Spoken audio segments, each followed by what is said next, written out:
إن الحمد لله نحمده ونستعينه ونستغفره ونعوذ بالله من شرور أنفسنا وسيئات أعمالنا من يهده الله فلا مضل له ومن يضلل فلا هادي له أشهد أن لا إله إلا الله وحده لا شريك له وأشهد أن محمدا عبده ورسوله يا أيها الذين آمنوا اتقوا الله حق تقاته ولا تموتن إلا وأنتم مسلمون يا أيها الناس اتقوا ربكم الذي خلقكم من نفس واحدة وخلق منها زوجها وبث منهما رجالا كثيرا ونساء واتقوا الله الذي تساءلون به والأرحام إن الله كان عليكم رقيبا يا أيها الذين آمنوا اتقوا الله وقولوا قولا سديدا يصلح لكم أعمالكم ويغفر لكم ذنوبكم ومن يطيع الله ورسوله فقد فاز فوزا عظيما أما بعد فإن خير الحديث كتاب الله وخير الهدي هدي محمد صلى الله عليه وسلم وشر الأمور محدثاتها وكل محدثة بدعة وكل بدعة ضلالة وكل ضلالة في النار. حاضرین جمعہ اور زیر وقار اہل علم، آج کے اس خطبہ جمعہ میں میں ہمارے مسلم معاشرے کی ایک سماجی زندگی کا حصہ آپ کے سامنے رکھوں گا. مسلم معاشرے میں ہمارے جو معاملات ہیں، معاملات کا ایک بڑا حصہ نکاح سے تعلق رکھتا ہے. میں بات کو طول دیے بغیر اصل بات آپ کے سامنے رکھوں گا کہ نکاح کے مسائل میں ایک بنیادی بات جہاں سے نکاح کا آغاز ہوتا ہے، یہ مسئلہ رہ کے سننے کو ملتا ہے اور ہم محسوس کرتے ہیں، وہ یہ ہے کہ رشتے کی پیشکش کرے گا کون؟ لڑکے والے کریں گے یا لڑکی والے کریں گے؟ یہ ایک سیدھا سادہ مسئلہ نہیں رہ گیا ہے. مجھے کئی دنوں سے اس بات کی فکر رہی ہے کہ اس بارے میں گفتگو کروں، لیکن پچھلے چند دنوں سے میں نے سوشل میڈیا پر دیکھا کہ کچھ اصحاب علم نے اس پر لکھا ہے اور اپنے دکھ کا اظہار کیا ہے. نہ یہ کہ ان کا اپنا اکیلے کا دکھ ہے، بلکہ کئی اصحاب علم نے ان کی تائید کی ہے مسلم معاشرے کی اس بات کو لے کر کے کہ جو ہے لڑکی والے کیوں کر اپنی طرف سے رشتہ پیش کریں گے. رشتہ پیش کرنے کا معاملہ تو لڑکے والوں کی طرف سے ہے. اگر لڑکی والے رشتہ پیشکش کرتے ہیں تو اسے معیوب سمجھا جاتا ہے، اسے ایک حقارت کی نگاہ سے دیکھا جاتا ہے. یہ غیر اسلامی مسئلہ ہے. یہ مسلم سماج میں، مسلم معاشرے کا کبھی بھی حصہ نہیں رہا ہے. یہ اسلامی فتوحات کے بعد جہاں غیر مسلمین کے ساتھ اختلاط کی بات آئی تو ان کے کچھ نظریات در آئی ہیں. اسلامی تعلیمات اس سے بالکل پاک ہیں، بلکہ اسلامی تعلیمات نے اس کو ابھارا ہے، حوصلہ افزائی کی ہے کہ لڑکی والے اپنی طرف سے رشتے کی پیشکش کر سکیں. میں آپ کے سامنے دو باتیں رکھتا ہوں، ایک قرآنی مثال، ایک حدیث نبوی سے مثال. دلائل بہت ہیں، دلائل کی بہتات ہے. سب باتیں آپ کے سامنے رکھنا وہ اصل مسئلہ نہیں ہے. سماجی زندگی کے اس مرض کو دور کرنا وہ اصل مسئلہ ہے. عملی طور پر اقدام کرنا وہ اصل مسئلہ ہے. آپ دیکھیے قرآن مجید میں موسیٰ علیہ السلام کا قصہ اللہ سبحانہ و تعالیٰ نے کثرت سے بیان فرمائے ہیں، کبھی مختصر کبھی مطول. اور اللہ سبحانہ و تعالیٰ نے جہاں جہاں قصہ بیان فرمائے ہیں وہاں وہاں ایک خاص بات بتانی بھی مقصود ہوتی ہے. سورۃ القصص دیکھیے آپ، موسیٰ علیہ السلام کی ولادت، آپ کی جوانی اور آپ کا نکاح اور آپ کے جو سماجی زندگی سے جو تعلقات ہوئے ہیں، پھر آپ کی نبوت، آپ کی ہجرت، سبھی امور اس میں اللہ رب العالمین نے بیان فرمائے ہیں.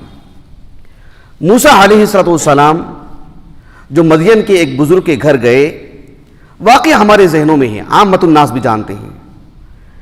ایک پس منظر کے تحت انہوں نے کیا کہا تھا اس بزرگ نے، جو کئی لڑکیوں کے باپ تھے.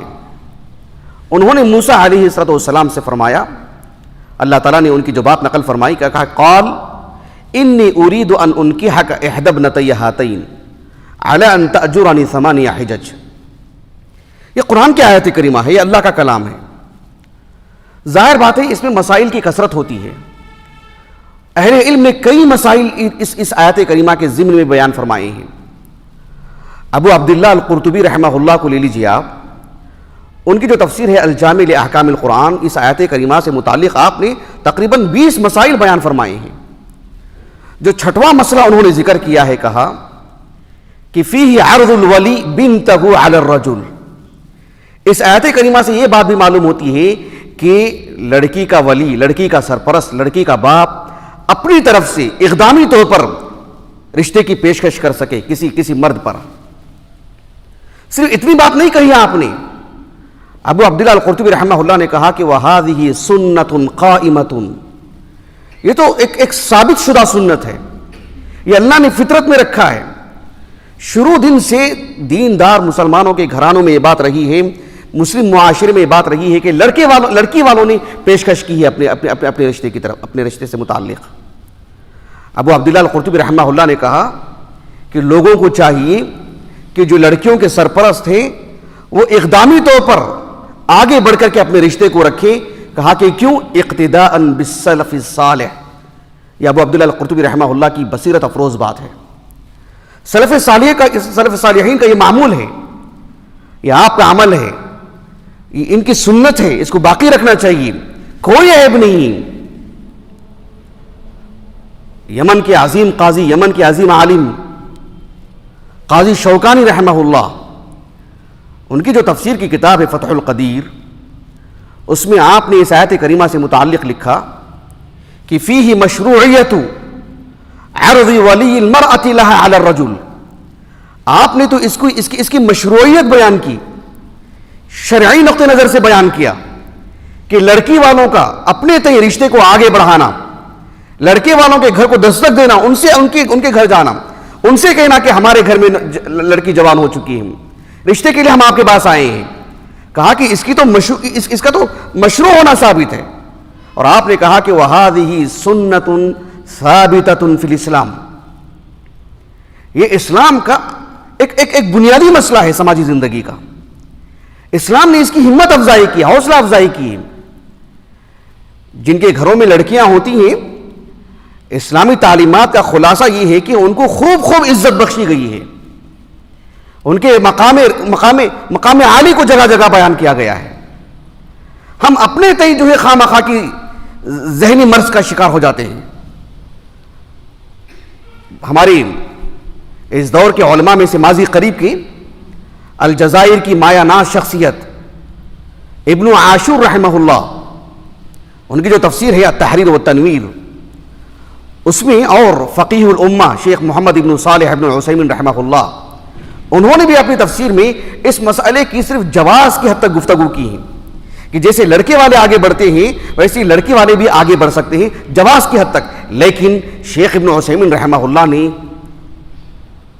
ایک بات یہ بھی کہی ہے کہ یہ جائز تو ہے کہ لڑکی والے آگے بڑھیں اور اپنے رشتے کو رکھیں، لیکن کہا مع ان العادۃ العکس، معاشرے پر نظر رکھتے ہیں تو معلوم ہوتا ہے کہ معاشرہ اس کے برعکس ہے.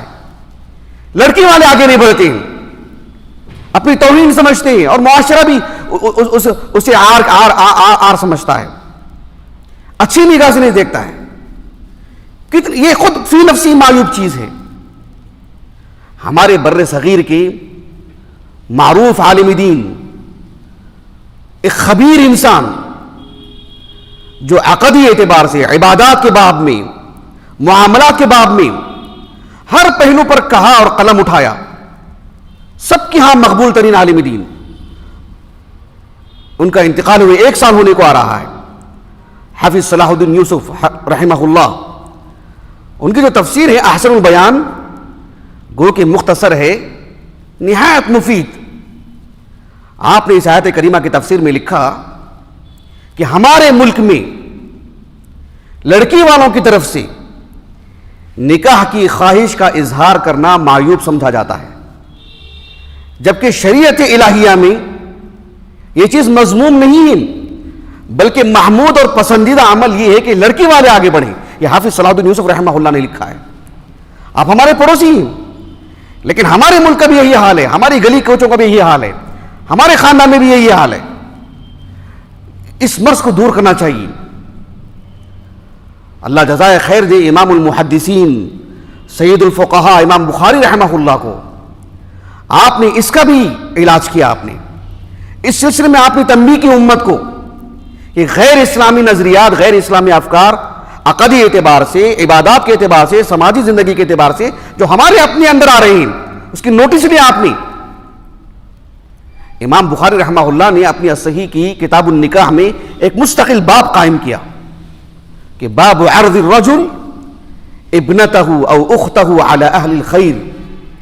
ایک شخص کا اپنی بیٹی کو لے کر، اپنی بہن کو لے کر کسی کے سامنے، کسی جو دیندار مرد حضرات ہیں ان کے پاس رشتے کی پیشکش کرنا، مستقل باب قائم کیا.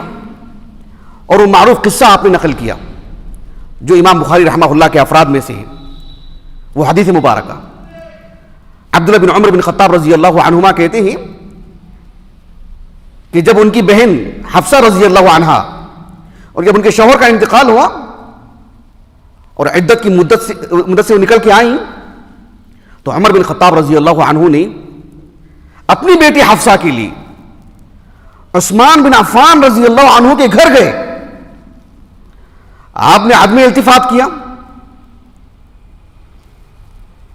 ابو بکر صدیق رضی اللہ عنہ کے پاس گئے، آپ نے بھی سکوت اختیار فرمایا.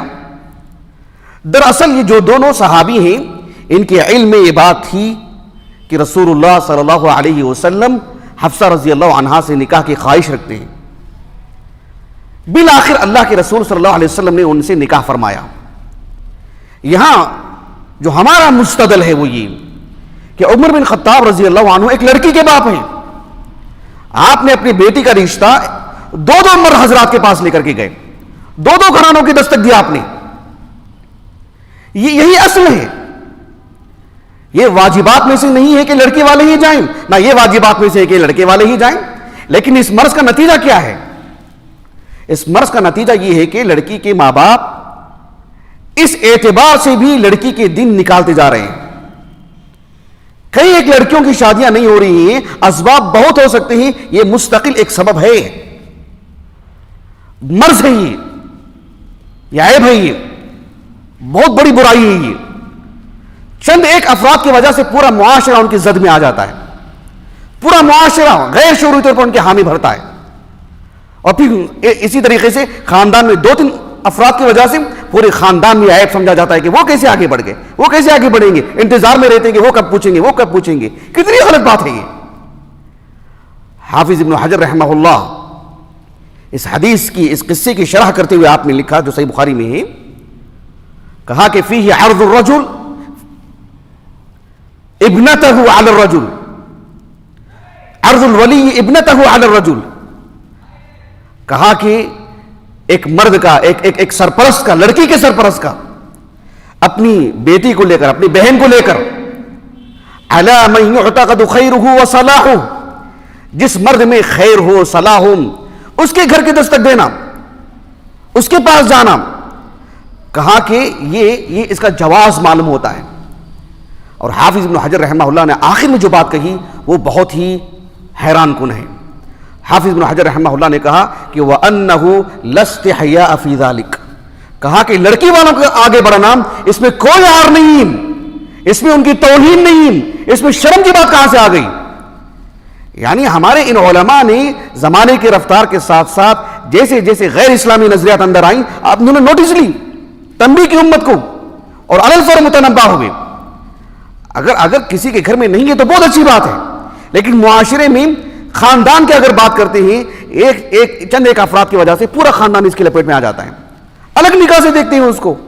کیسا مرض ہے یہ، سبحان اللہ العظیم. ایسے میں جس طرح سے لڑکے والے آگے بڑھتے ہیں، لڑکی والوں کو بھی آگے بڑھنا چاہیے اور اپنی مسائل کو رکھنا چاہیے. اس میں کوئی عیب نہیں. اللہ سبحانہ و تعالیٰ نے عزت لڑکی اور لڑکے کی وجہ سے نہیں رکھی، ایمان کی وجہ سے رکھی، تقویٰ کی وجہ سے رکھی. اس کا تعلق لفظوں سے نہیں، اس کا تعلق عمل سے ہے. اللہ سبحانہ و تعالیٰ ہمیں عقائد میں، عبادات میں، معاملات میں شریعت کا پاس و لحاظ کرنے اور اس پر عمل کرنے کی توفیق عطا فرمائیں. وآخر دعوانا الحمدللہ رب العالمین.